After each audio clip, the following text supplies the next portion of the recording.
Hi there. I have a House of the Dragon casting leak to share with all of you, which I'm actually breaking here for the first time because it hasn't been reported on anywhere else yet.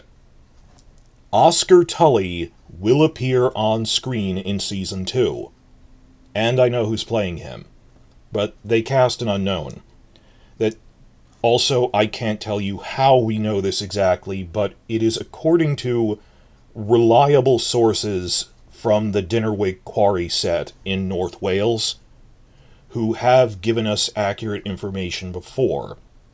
And these are the same behind-the-scenes contacts that are maintained by news sites like Redanian Intelligence, House of the Dragon Croatia, Realm of the Dragon, and House the Dragon, who just yesterday also reported on the casting of Cregan Stark. That all these channels I listed off have a private Discord, which they let me sit in on, so we can just coordinate all the leaks we're hearing. And I've mentioned this before in other videos, that the agreement was, well, we'll share info with you so you're not going on blind speculation about actors who just happen to be following people on Instagram. But the agreement was, they said, don't report anything until we say it's okay, that we know it won't out our sources. I've explained all this in prior videos, that I tend to know things like 2 or 3 weeks before I can actually report about it. That I wait for Redanian, but they like to clue me in so I'm not wasting time on fake leads. I will say this was part of the same leak from which we learned about the Jane Arryn casting, that Raised by Wolves Amanda Collin has been cast as Jane Arryn. But they were reluctant to report on it. Like, I'm talking with Redanian behind the scenes. They said they were reluctant to report on Oscar Tully's casting because he's underage. You know, he's like 15-ish. That always leads into things like, we wouldn't bother reporting on, like, that every year they have to recast the really small children, like the 6-year-olds, or Jaehaera was recast, and we took note of it, but what of it? They're not really a big speaking role. We'll note Jaehaera's doing stuff, but I won't name the actress. Why would you do that for child actors? And this is more of a teenager, but still, they were reluctant to do that. I understand that, but the thing I came up with, also at the time, we wanted people to focus on Jane Arryn, so I didn't raise an issue, but with a couple of weeks without other news, I've been bugging them, well, could we report on Oscar Tully now? And they said, we still don't want to because he's underage. And I argued that, well, the actor doesn't really matter because it's an unknown. What matters is that the character will be on screen played by a flesh and blood actor and not just, referred to in dialogue the way they were in Season 1. So this is my test. I told them I would do this. I said, this is my test attempt at that. That they cast an unknown. This isn't someone you've heard of. Even if I mentioned the things they've been in, you would not recognize them. This is a local actor. This isn't like the Cregan Stark casting. They just had Tom Taylor. He did play young Uhtred in Season 1 of The Last Kingdom. Like, if that had just happened, I would be debating whether we say it's the kid from Last Kingdom or not. But he's 21 years old now, so he's grown up since then. But if it was like a famous child actor who was a headliner kid in a movie or something, we might debate that. You have never heard of this person. Even if I told you what they were in, you wouldn't recognize them. It doesn't matter. Like when they cast Maisie Williams and Sophie Turner, they were unknowns. I will say that this person had a brief appearance in a DC Comics movie. But like a one-line role when they were younger anyway. I don't think they were even formally credited. I had to look this up. You wouldn't know them. Like, retroactively, you might figure that out. But doesn't matter, and I'm not concerned with who's playing them. That they cast an unknown for this, unlike Tom Taylor, who actually had some credits to this. What matters is that we were really afraid the Tullys would be left off screen, and officially know that there's going to be this big scene of Oscar Tully meeting with Daemon Targaryen. Well, what exactly is the status of the Tullys in this prequel? That in Season 1, they only referred to them in dialogue. They referred to Lord Grover Tully as the current Lord of Riverrun. But they were talking about that before the final time skip in Episode 6. Then there's the time skip between 7 and 8. That by the time the Civil War actually happens, they go, in the season finale, they say, oh, we'll go meet Lord Grover. Well, he's kind of fickle. He's a very old man, and he's on his deathbed. And it's going to take him months to die, but, he's cognizant, but he's in and out, and it's that whole history repeats and rhymes thing, that it's the same trope as what happened with the Tullys in early Game of Thrones, where Catelyn's father, Hoster Tully, was technically still alive, but he was bedridden. Edmure, his heir, was functionally already acting as the Lord of Riverrun in his place. It's like that. And I think his son may have died because his immediate heir is actually his grandson. I mean, he's old enough that he's a great-grandfather, that his grandson has his own sons who are young teenagers. He's that old. Well, the issue is that I guess because he's older and more traditional-minded, Grover Tully actually wants to support Aegon. He's hollering from his deathbed, no, a son comes before a daughter, despite all of the oaths you personally swore to Viserys about Rhaenyra. But he wants the Tully armies, their personal armies from their own fiefdom around Riverrun. He wants them to support Aegon, but all the other Tullys are Rhaenyra supporters. His grandson, all their other commanders, they want to support Rhaenyra, but they're stuck in a hard place there that our technical lord who is still alive doesn't want us to, and he outright wants our armies to join Aegon. It would be treason. So, as a stopgap, the best they can do is they, I wouldn't say house arrest, but they just bar the gates of Riverrun and officially declare their neutrality.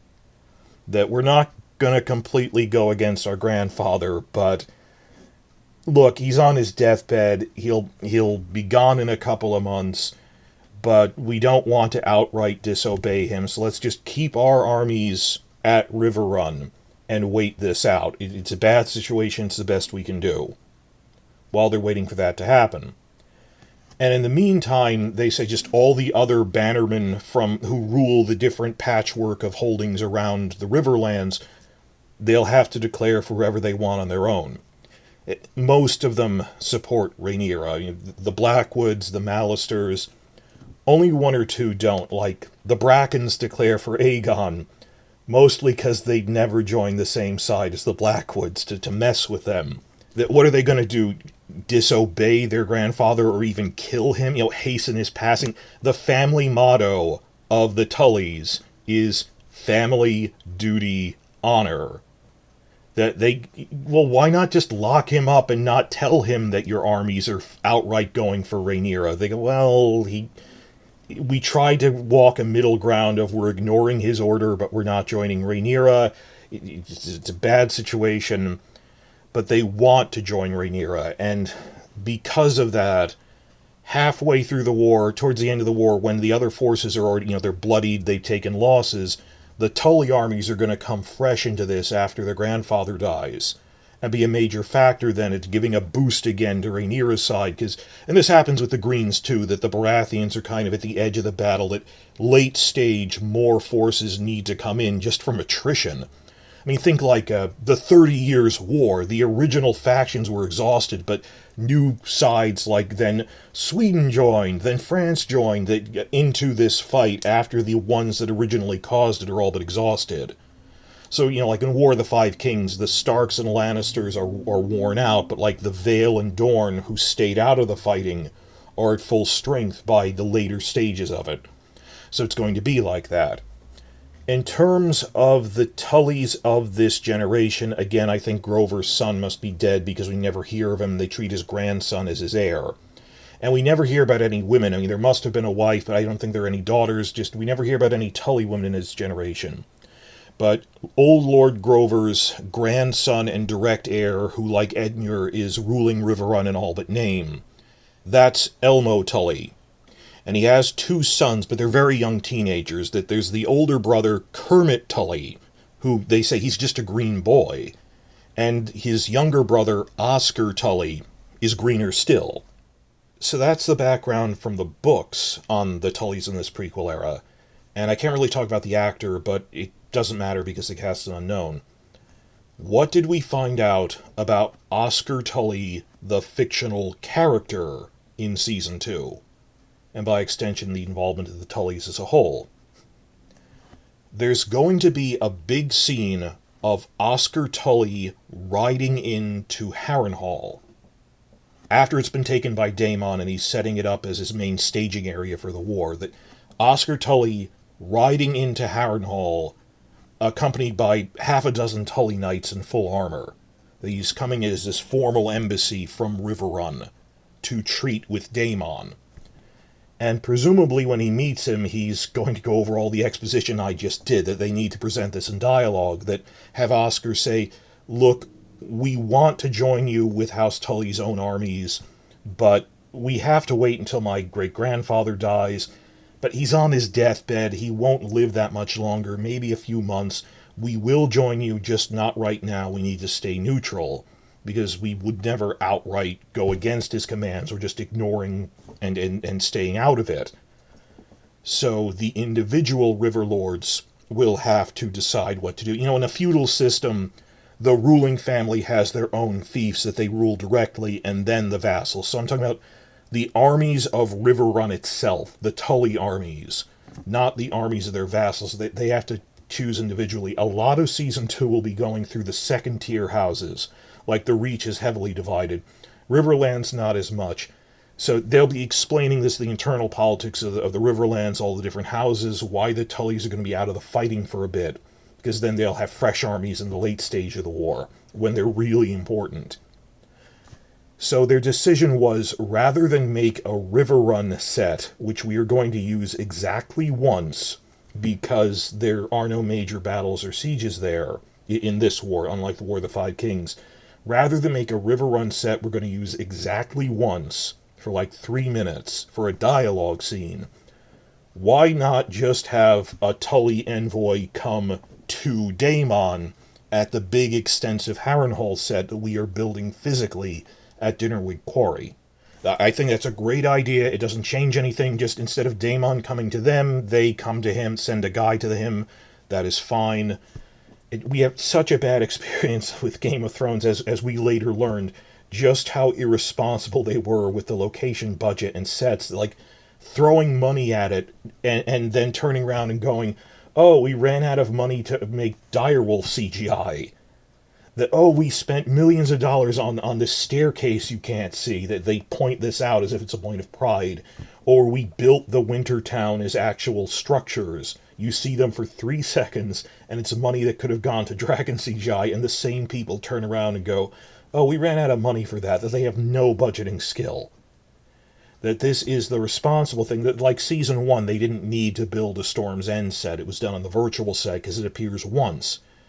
Narratively, even, why even skimp by doing Riverrun on a virtual set? Just have a Tully come to Harrenhal to make better use of the Harrenhal set they're building. It's husbanding your resources and concentrating it. It's money that goes to a better Harrenhal set, or Dragon CGI. I'm completely fine with this.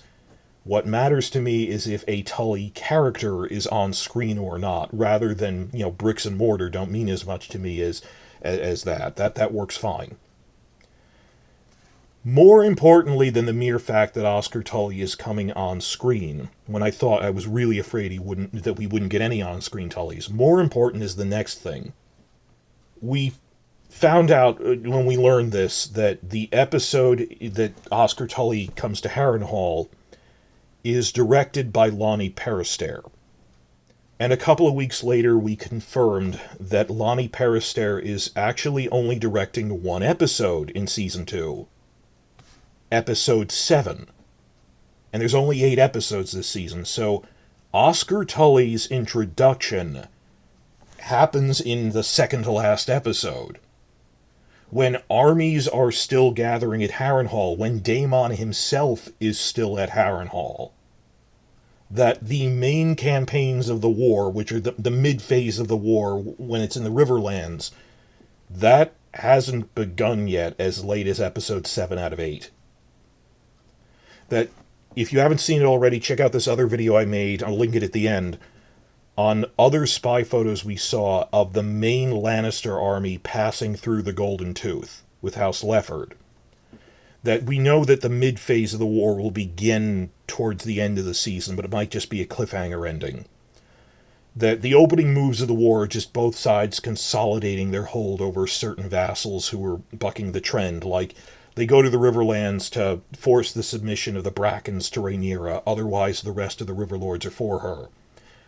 In the Reach, they have to, the northern half of the Reach declares for Rhaenyra, so the Greens, the High Towers, have to waste time battering down the other vassals like the Caswells. They killed Lord Caswell, they of course declare against them. They have to fight the Caswells and the Tarleys to consolidate their hold on the Reach. And this takes up the first phase of the war, but there aren't like huge armies in the tens of thousands yet, because they're still raising their armies. But once these early consolidation moves are out of the way, the main campaign of the war begins. That the grand strategy is Daemon will gather all of Rhaenyra's land armies from the Starks, the Arryns, and the Riverlords at Harrenhal as a staging base for an attack on King's Landing. The Greens aren't stupid, they know what he's doing. They get reports of his movements.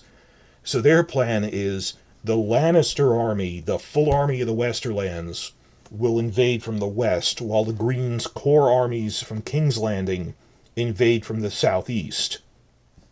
And they're going to try to catch Harrenhal in a pincers movement. But both sides know what the other is doing. It's like a chess game. Well, how are we going to maneuver our way around like that?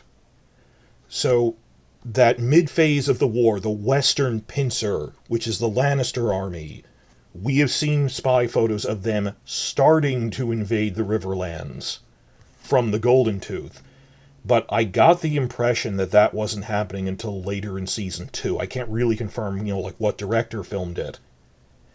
But here we see that Daemon is still at Harrenhal as late as Episode 7. And this is amazingly good news, that I was really terrified they were going to burn through material. That I don't think, that, like, maybe in the last episode you see the Lannisters riding past the Golden Tooth, fade to black, the main campaign of the war has begun. Similarly, there's this big naval battle called the Battle of the Gullet, and our current suspicions are either that it happens in Episode 8, or more probably, what I think and am hoping for, is that the Battle of the Gullet is really in the Season 3 premiere. It was too big to do this season. But it'll, start just as Episode 8 is ending, on that cliffhanger, that you'll see, the enemy fleet on the horizon bearing down on them, and then fade to black as a cliffhanger. That's what I think they're going to do, just in terms of the logistics involved. They couldn't do a battle that big, a naval battle, all the complications of that, with the set work and the tanks and stuff for the ship sets. And I don't need that to happen in Season 2.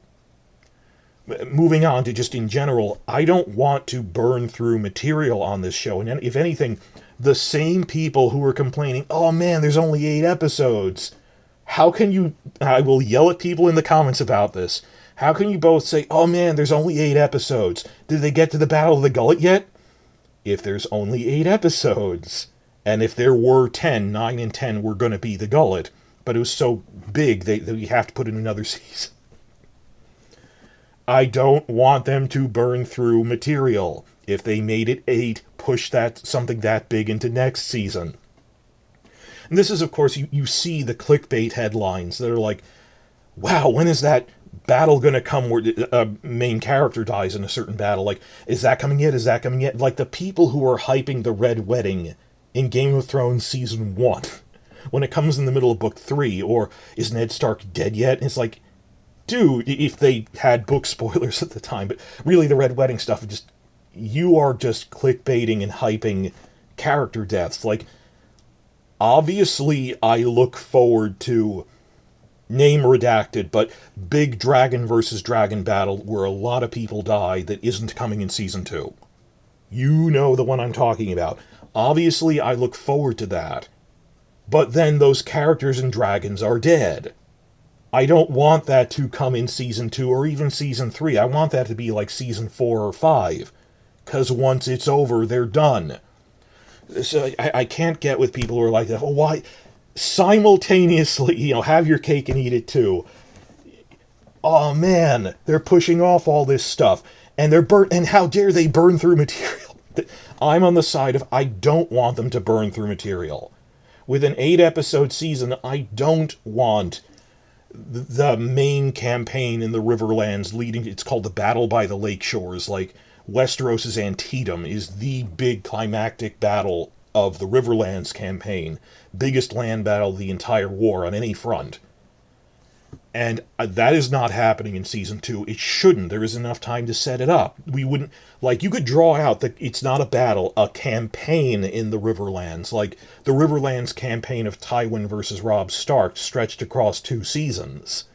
That should be the culmination of a season or two, the Lannister invasion of the Riverlands, because there's multiple battles in it, culminating in that final one.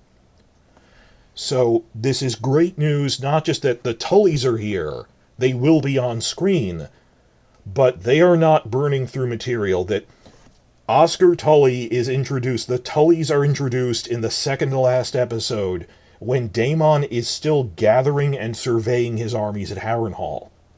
They are not burning through material, they are taking their time to get it right. Which itself brings up one final point. The way that this scene is described, for lack of a better term, I'd call it heraldry porn.